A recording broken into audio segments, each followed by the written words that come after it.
Okay, let's see if we can get her to drag. There you go. Look at this poor dog being forced to go for a walk when it's disabled. It's disability. This is animal cruelty.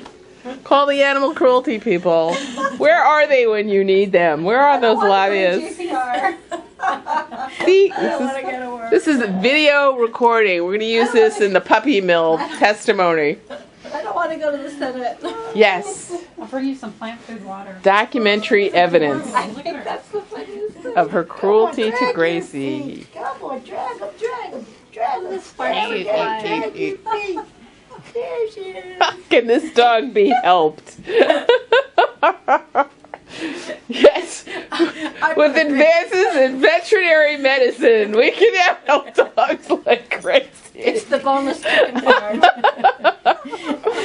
I had her on Facebook hanging on to my robe, and she was saying, "No, Mom, you're not leaving me again to go ride that horse.